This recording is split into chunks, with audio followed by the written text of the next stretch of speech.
tardes, mi nombre es Vania Riech y hoy vamos a hablar sobre las 4 leyes del universo, también conocidas como las 4 leyes de la termodinámica. Con una breve introducción vamos a empezar ¿qué son las leyes de la termodinámica? Nos resumen las propiedades de la energía y sus distintas transformaciones de una forma u otra. Las dos primeras leyes, la cero y la primera, introducen las propiedades conocidas, pero sin embargo enigmáticas, la temperatura y la energía. Mientras que la tercera de las 4, la segunda ley, introduce una propiedad que muchos consideran aún más escurridiza, la entropía, pero esperamos que sea un poco de más sencilla de comprender que temperatura y energía. La segunda ley es una de las grandes leyes de la ciencia de todos los tiempos, ya que aclara por qué ocurre cualquier cosa, desde el enfriamiento de la materia hasta la formulación del pensamiento.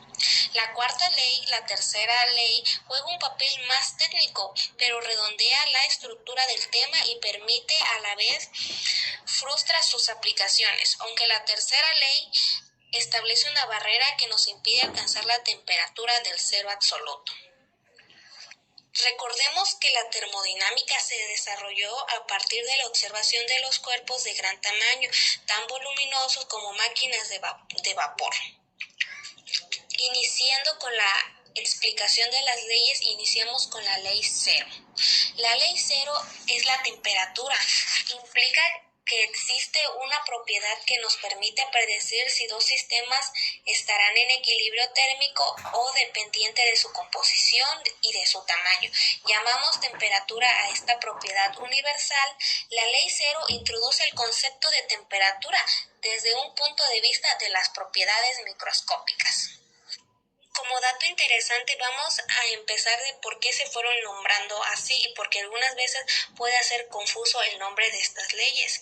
Para entonces, la primera ley y la segunda estaban tan firmemente establecidas que no cabía esperar una marcha atrás en la numeración. La ley cero establece el significado de la que quizá resulta más conocida, pero es el hecho de la enigmática de estas propiedades, la temperatura. La termodinámica, como gran parte del resto de la ciencia, utiliza términos de uso cotidiano y los afina. Hay quienes dirían que nos secuestra de manera que adquieren un significado exacto y no ambiguo.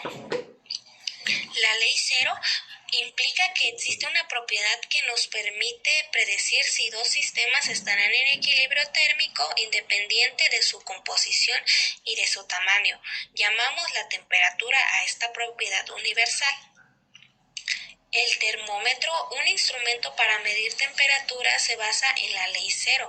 Un termómetro es simplemente un caso especial, ya que podemos encontrar con un termómetro la temperatura de nuestros cuerpos y podemos decir a cuántos grados está algo como un líquido. La temperatura en termodinámica se representa mediante una T. Donde quiera que esté la T, se refiere al símbolo donde T es igual a 0, corresponde a la temperatura más baja posible. Como dato interesante, la termodinámica clásica es la parte de la termodinámica que surgió en el siglo XIX, antes de que la realidad de los átomos fuera plenamente aceptada, y se ocupa de las relaciones entre propiedades microscópicas. Iniciando con la primera ley, la conservación de la energía. Esta ley es una extensión de la ley de la conservación de la energía, del hecho en que la energía ni se crea ni se destruye. El trabajo es la base primordial de la termodinámica y concretamente de la primera ley. Cualquier trabajo equivalente a levantar un peso, la cantidad de trabajo que realizaremos depende de la masa del objeto. Cualquier sistema posee la capacidad de realizar trabajo. La primera ley se basa en la observación de la energía, en el hecho de que la energía no se puede ni crear ni destruirse. Se basa en el aspecto muy profundo de nuestro universo, y en los primeros termodinámicos estaban investigando de la forma del mismo sin saberlo. El trabajo es un movimiento contra la acción de una fuerza. Trabajamos cuando levantamos un peso contra la acción de la gravedad. Cualquier trabajo es equivalente a un peso. El hecho que el trabajo es necesario para moverse entre dos estados determinados de un sistema adiabático, hay que recordar que el sistema adiabático, sea independiente del camino, nos ha llevado a conocer la existencia de una propiedad del sistema que es una medida de su capacidad para realizar el trabajo. La distinción entre trabajo y calor se hace desde el medio. El sistema ni guarda recuerdo del modo de transferencia ni se preocupa sobre cómo se usarán sus reservas de energía. Las capacidades caloríficas dependen de la temperatura.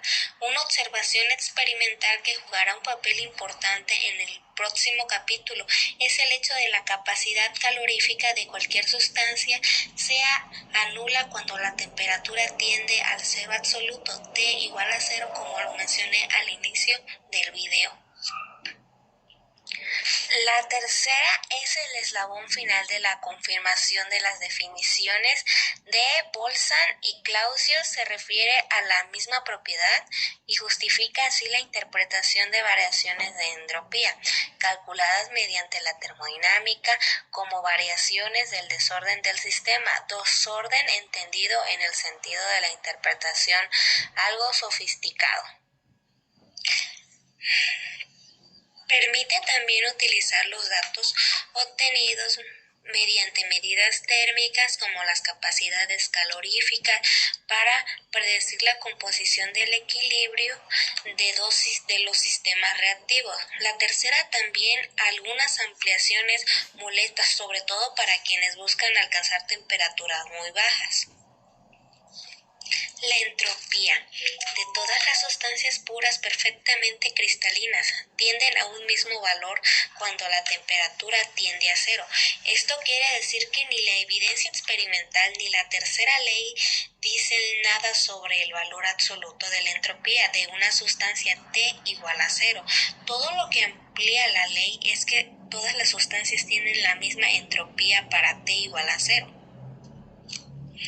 La tercera ley no introduce una nueva función termodinámica y por ello no es una ley del mismo tipo de las otras tres, simplemente implica que la entropía puede expresarse mediante la escala absoluta.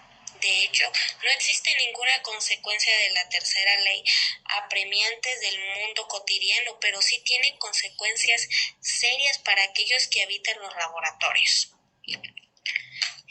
La tercera ley proporciona la clave para su aplicación, algo que no podría hacerse si las entropías de las sustancias fueran diferentes en el cero absoluto. El cero absoluto es inalcanzable en cierto sentido. A este respecto no se le debería de dar demasiada importancia a la tercera ley, porque cuando expresa la imposibilidad de alcanzar el cero absoluto, concierne a procesos que mantienen el equilibrio térmico y que son cíclicos. La consecuencia intrigante que podría plantearse es si es posible lograr técnicas especiales que lleven la muestra al otro lado del cero, donde la temperatura absoluta es negativa. Significa todo eso. La primera ley es firme e independiente de cómo se distribuyan las poblaciones entre los estados disponibles. La segunda ley sobrevive ya que la definición de entropía sobrevive, pero sus ampliaciones son diferentes. La segunda ley explica el enfriamiento de un sistema con temperatura negativa. Supongamos que el sistema cede calor, su entropía aumenta como acabamos de ver. Si dicha energía penetra en el medio de temperatura positiva, la entropía del mismo también aumenta. La tercera ley requiere una pequeña modificación para tener en cuenta la descontinuidad de las propiedades térmicas de un sistema a T igual a cero. Como conclusiones de este libro, las tres primeras leyes nos introducen a una propiedad sobre que se fundamenta el edificio de la de la termodinámica. La ley cero nos introdujo al concepto de temperatura, la primera ley al de energía interna y la segunda al de entropía. La primera ley limitó la viabilidad de los cambios del universo, solo para que aquellos que conservan la energía de estos cambios posibles. La segunda ley identificó los espontáneos, los que presentan tendencia a ocurrir sin que tengamos que realizar un trabajo para provocarlos. La tercera ley puso de acuerdo a las formulaciones empíricas y molecular de la termodinámica. Muchas gracias por su atención.